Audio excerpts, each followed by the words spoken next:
Ladies and gentlemen, boys and girls, children of all ages, races, sexes, creeds, and animals out there too. My name is Dr. Mario 1031, and welcome to the Tuesday After. Yes, I know today is Wednesday, November 20th, 2013, and I should have shot this boy yesterday. But thanks to all the half days, the parent teacher conferences, and life except, well, consider the fact that this is my only time to shoot it, so be it. You gotta live with it, deal with it. Today we're going to talk about the Lions, the Bears, the weather, the sloppy mess, and everything else that happened in the NFL. Also, Michigan State is finally number one, but how they fare against Portland, state number one does not mix, but I'm glad they're number one. The Pistons and our slumping Detroit Red Wings.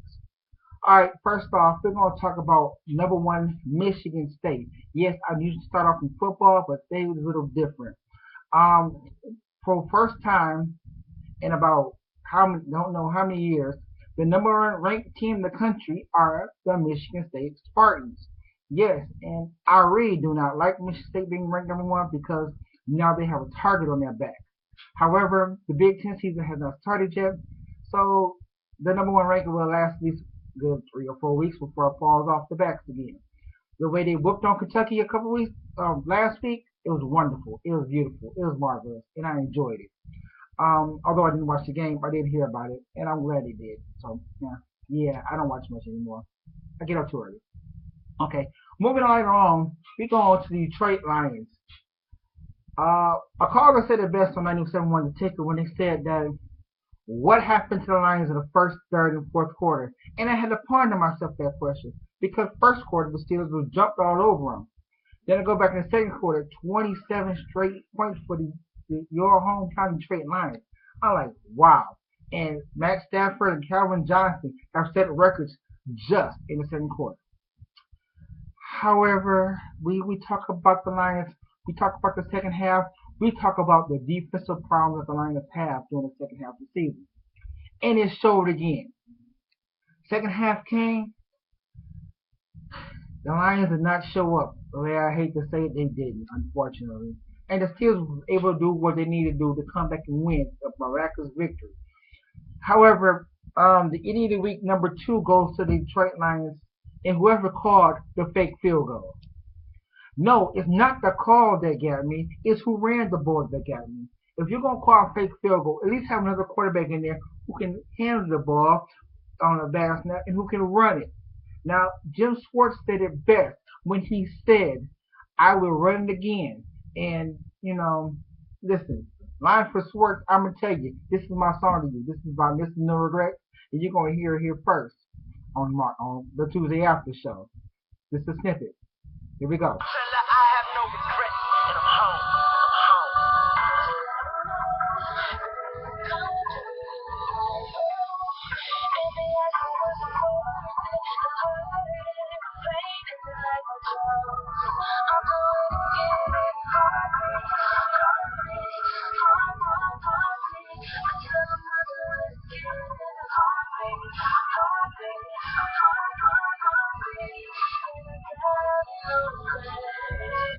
See, now that was about to create no regrets. Now, mind you, what James Schwartz said actually said it right. He said, I have no regrets. It wasn't executed correctly, and therefore I will run it again.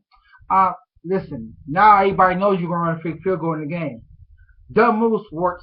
Very dumb move. But you do not get the first idiot of the week. That comes later.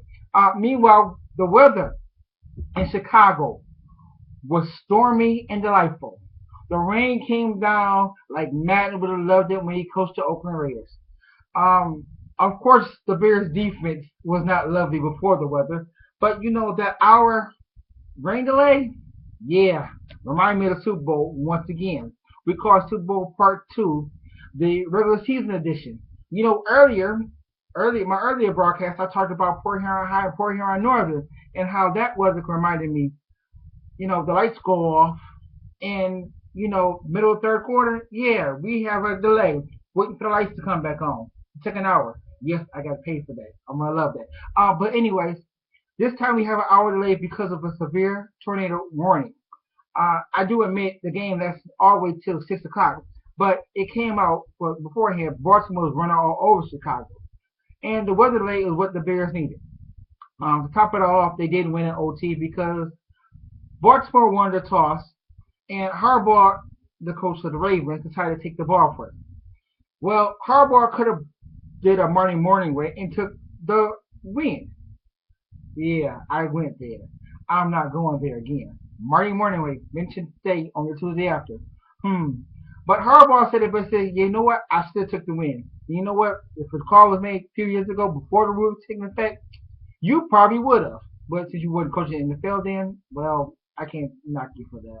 I could because you made that comment, but I'm not. But the Bears killed the OT victory and they won in 23-20.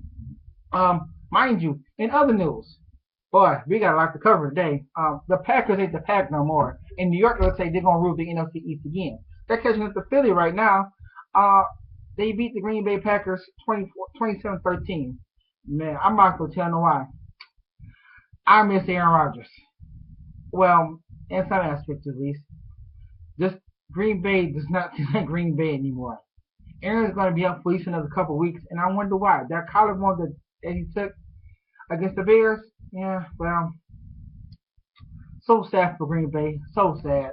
Uh, Moving on, the down south shootout in the Bayou wasn't a down south shootout in the Bayou.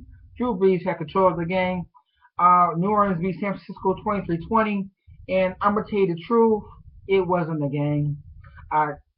Our second year man Kaepernick does not show his true self again, and the receivers for the 49ers did not look like the receivers of the 49ers. Okay. Our Sunday night game, however, was true to form. But my idiot of the week number three goes to, and I'll call it like I see it, the guys at NBC Sports. Listen, this is supposed to be an overhyped game of how Peyton Manning and the Denver Broncos were supposed to face an all-out Kansas City defense, and how would they fare against it. You know what they talked about? Manning's ankle, and how he was injured, and how he could have stepped up, how he could have did better against them. Listen, Denver won. Relax on that. They did what they had to do. KC is now falling from the ranks of the unbeaten, and the 72 Dolphins, may some of the rest of peace, because I know some of them died, maybe. But may that secret society go out and have dinner, have drinks, have wine, throw a party, because there's no more undefeated teams in the NFL. Man, I tell you, I look forward to this every year, and I'm sure they do, until the day they die. However, the 16-year-old Patriots could have had a perfect season, but thanks to the New York Giants winning that, and I gotta mention that because it's part of the show. Now, another game I'd like to mention was Monday night's game between the Carolina Panthers and the New England Patriots. Man, was that good. That was so lovely. That was just Cam Newton versus Tom Brady. Two very elite quarterbacks. I admit, I gotta say, Cam Newton is maybe not elite as Tom Brady, but Cam Newton showed off. And I say this with delight. He showed off. He did everything in power that he could. Who could mess that game up? Well, I'm gonna tell you this final score first off. Brady lost, but it wasn't his fault. This is where the number one idiot will be coming. The NFL referees. Yes, I say it because first of all, let me set it up for you. Patriots down 24-20. Cam Newton already marched his boys on the field, but they left Brady enough time to score and a few timeouts, mind you. Tom Brady did what Tom Brady does. Marched the Patriots down the field for a chance at victory. But the NFL referees snatched the jaws of victory away from Tom Brady. Now, if you look at the replay, it looked like Tom Brady did throw the ball short, which is true. However, he threw it to Gronkowski, and he was throwing it to him, but the ball got intercepted short. But if you look at the play, first of all, the flag was thrown. I thought in my mind, pass interference all the way through. Unfortunately for me and the fans, the true NFL fans, and that includes the Carolina Panthers fans and the New England Patriots fans, they waved it off. Now, out of extensive study, I thought for sure that the NFL refs, they would have said, Sports Center would have said that, yes, it was a call, I blew it. Like the Tigers pitched a perfect game, and the guy blew it at first base, he was carried out. No, the NFL said, no, we got it right. The guys from Sports Center said, what? No, there could have been a call, there shouldn't have been a call. And the Monday Night Football, a couple of guys split the Monday Night Football. Listen, I'm going to tell you like I know it. I'm Mr. Know-It-All here. I'm going to tell you like I know it. For starters, guys Monday Night Football, dead wrong. I'm sorry. The NFL refs, dead wrong. I'm sorry. Mind you, it maybe shouldn't have been a pass interference in my eyes. They could have called it that blatantly because that's exactly what it was. It was a pass interference. But incidental contact at least. Come on now. Guy hit before the ball got there. Yes, I do admit you caught a catchable because it fell short. But you're going to hold the guy, not give the guy a chance to get back there. He's only 2 yards away from the ball. Seriously? NFL refs got to get it right. Oh, and the refs are not going to get downgraded by it? Dumb move, NFL. Oh, by the way, it was a makeup call because earlier in that drive, or early in the game, it was a pass interference call that shouldn't have been called. And which is true because I saw the replay. It shouldn't have been called, but it was called. Man, NFL referees, I do understand there's the human aspect in it. But seriously, get it right sometime. I'm glad I'm not a referee. I'm glad I don't have to get that call. But seriously, as a fan of the NFL, y'all need to get it together. The head refs, y'all got to get it together. And Goodell, you need to step it up. I know it's not your call, but come on, you could at least say something like, they got it wrong. They apologize. But you got to stand by your referees. And anybody who talks smack about them, you know, they get fined. But this is why it's called the No Fun League. That's my rant for that one. We're going to move on. The Red Wings. What's wrong with them? I have no idea.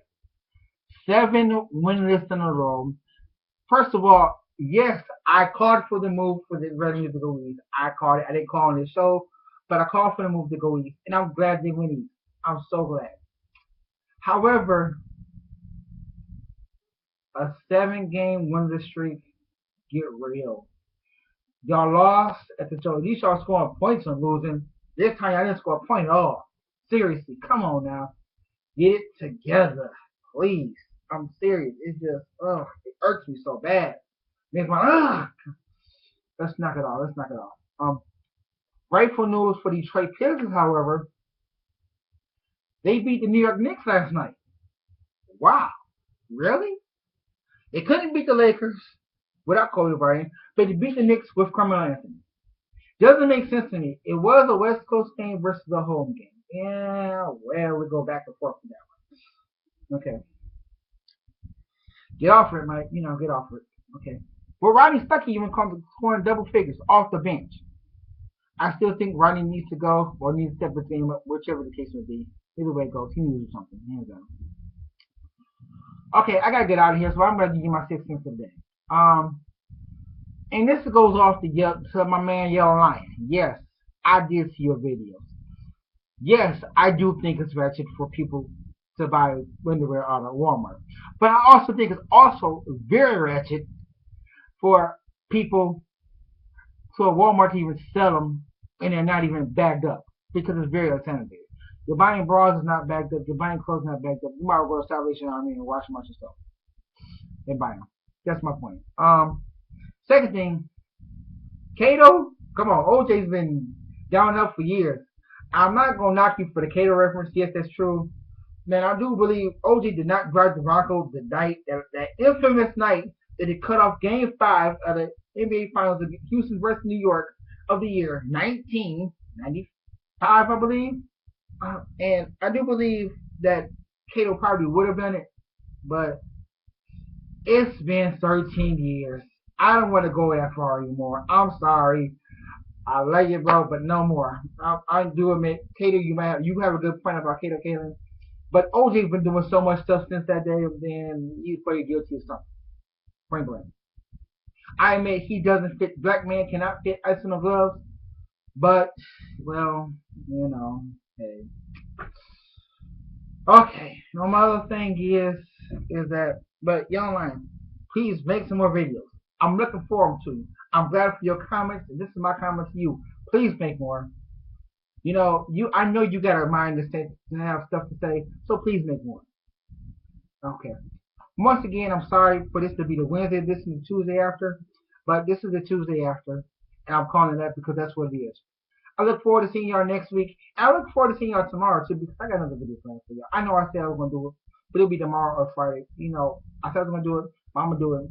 I'm gonna do this. I'm gonna do my 6 cents video. I promise you, it will not be today, but it will be soon. I haven't forgotten about y'all. There's a couple things I gotta wrap up. There's a couple things I gotta do, but it will be coming to y'all, and y'all will see it. Till then, this is Mario 1031 signing off and saying live long and prosper, have life, be good, and look forward for next week because Thanksgiving's next week. I'm gonna talk about that next week. Till then, catch you later. Peace.